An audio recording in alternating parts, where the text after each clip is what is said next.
ఇప్పటి వరకు మీ ప్రార్థనలో, మీ ఆరాధనలో చాలా తేడాలు ఉన్నాయి.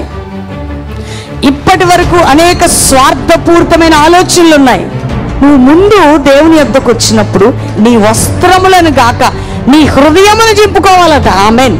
ఈ హృదయాన్ని విరగొట్టుకొని ఆయన సన్నిధిని వెతుకుతూ ఆయన పాదాలు పట్టుకొని నీ బలహీనతలు, నీ రహస్య పాపములు, నీకు దేవునికి ఉన్న ఆ దూరం ఎప్పుడైతే వెళ్ళిపోతుందో దేవుడట ఆయన కరుణా వాత్సల్యత కలిగిన శాంతమూర్తట. ఎవరు దేవుడు?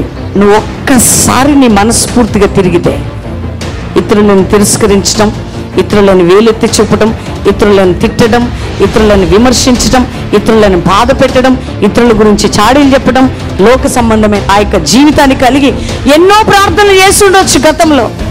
ఉపవాసం ఉండి మనపూర్వకంగా ఆయన వైపు తిరిగి మనల్ని ఆయన ఎదుట కనపరుచుకొని మన పాపాలు ఒప్పుకొని మన బలహీనతలు ఒప్పుకుంటే దేవుడు అత్యంత కనికరము కృప కలిగిన వాడై ఉండి ఆయన శాంతమూర్తి కాబట్టి, అత్యంత కృప కలిగిన వాడు కాబట్టి ఏం చేస్తాడని రాయబడి ఉంది అక్కడ.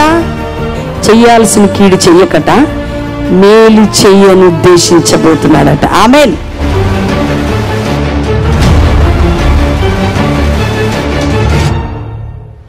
నేను హైదరాబాద్ నుంచి వచ్చాను మమ్మీ. యాక్చువల్గా ఏమంటే మా చర్చ్లో నేను ఆరాధన నడిపిస్తాను. అంటే ఇప్పుడు దేవుడు మాట్లాడాడు నాతోని.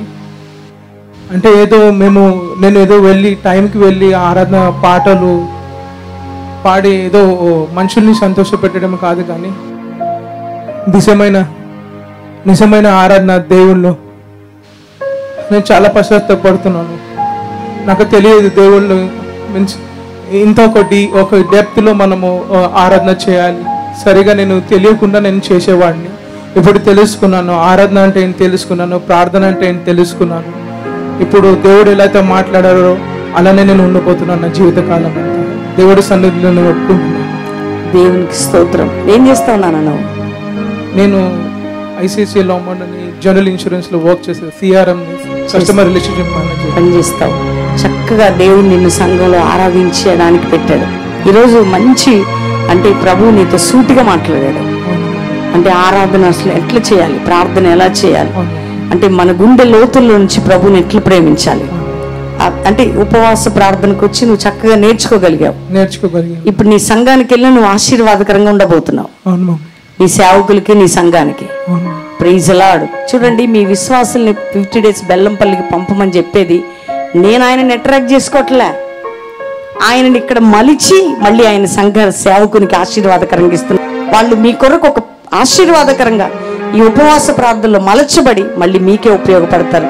చూడండి, ఆ యవనస్తుడు ఎంత చక్కటి మాట చెప్పాడో. అట్లా వింటున్న మీరు కూడా ఈ ఉపవాసాలకు రండి. ఇప్పుడు నీకు ఆనందంగా ఉందా నాన్న? ఈరోజు చాలా సంతోషంగా ఉంది. నిజమైన విధానం తెలుసుకున్నాం. అంటే నేను ఆరాధన జరిగేటప్పుడు నేను అనుకుంటున్నాను అసలు నేను చేసేది ఏంది, దేవుడు యాక్చువల్గా ప్రెజెన్స్ ఏంది. ఏదో ఒక్కోసారి రుచి చూసి కాదు, కానీ ప్రతిసారి మనము ఆయన ఒక పరిశుద్ధాత్మ అనుభవాలు మనం వెళ్ళాలి అనేది ఇప్పుడు తెలుసుకున్నాను. సో ఇలానే నా జీవితకాలం అంతా ఉంటానని నేను దేవుడి సన్నిధిలో ప్రమాణం చేస్తున్నాను. Praise the lord. దేవుడు నిన్ను అట్లనే నడిపించునుగా. God bless you. నా పేరు హేమంత్ కుమార్. నేను ముంబై నుంచి వచ్చాను. ముంబై నుండి వచ్చాను. చెప్పు నాన్న. యాక్చువల్గా నేను ఆధ్యాత్మిక జీవితంలో ఉన్నా సరే ప్రార్థన కానీ ఆరాధన అనుభవం కానీ ఇప్పుడు ఇక్కడికి వచ్చిన తర్వాత ఆ టేస్ట్ తెలిసింది. ఇక్కడికి వచ్చాక ఆ టేస్ట్ మీకు తెలిసింది. ప్రార్థన ఎలా చేయాలి, ఏ విధంగా అనుభవించాలి, ఆ ఫలాలన్నది ఇవాళ తెలుసుకున్నాను. అది ఆరాధనలోన మనం ఎలా ఆరాధన చేస్తే దేవుడు అంగీకరిస్తారని ఇప్పుడు నాకు తెలిసింది. అంటే ఇంతకాలం అనుభవం లేదు మీకు? అనుభవం లేదు. ఎండిపోయిన పండ్లాగా ఆరాధించాను తప్ప కానీ నిజమైన ఫలాలుగా ఆరాధించలేకపోయాను. ప్రార్థన చేయలేకపోయారు, ఆరాధించలేకపోయారు. అంటే ప్రార్థన చేస్తున్నాం కానీ ప్రార్థన ఏ దత్తతలో చేయాలి, ఏ విధంగా చేయాలి, బేసిక్స్ ఏంటంటే తెలియదు. అట్లాంటి స్థితిలో వచ్చారు ఇక్కడికి. అంటే దేవుడు సూటిగా మాట్లాడారు. కొన్ని తగ్గించుకోవాల్సిన చాలా విషయాలు చెప్పారు. తగ్గించుకునే విషయాలు నేర్చుకోగలిగారు. అంటే సేవకుల మీద తిరగబడడం కానీ దేవుని ఏమి చేయడం కానీ అని చేయకూడదు. దేవునికి ఒక దీనులుగా మారిపోవాలి. మనం దీనికి మారాలి. కఠిన హృదయంతో తగ్గించుకోవాలి. నేనేం చేస్తున్నాను దేవుడు నాకు లెక్క అడుగుతారు, మిగతా వాళ్ళతో నాకు అనవసరం. అది నీ జీవితానికి నువ్వు లెక్క అప్పచెప్పుకోవాలి. నేను అప్పచెప్పుకోవాలి. ఏం చేస్తారు నాన్న మీరు? నేను ఎల్జీ కంపెనీలో ట్యాంక్ ఇంజనీర్ గా చేస్తున్నాను. ముంబై నుండి ఇక్కడికి ఎంతో ఆశతో వచ్చారు. ప్రభు మీ ఆశ తీర్చాడు. అవును, తీర్చారు.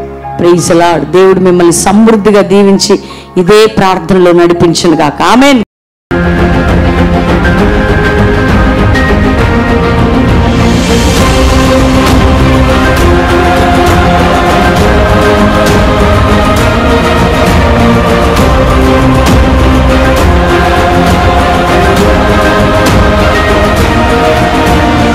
దేశంలో నుంచి, ఏ రాష్ట్రంలో నుంచి ఈ టీవీ ప్రోగ్రామ్ చూస్తున్నావో, ఒకవేళ సేవకుడివైనా, సంఘ విశ్వాసివైనా, జాతి కుల మత భేదములు లేకుండా మిమ్మల్ని అంతా కూడా ఆగస్ట్ 17 4 గంటలకు జరిగే సభకి మిమ్మల్ని అందరిని కూడా మేము కుటుంబంగా ఆహ్వానిస్తుండగా రండి, పాలు పొందండి, దైవ దీవెనలు పొందండి.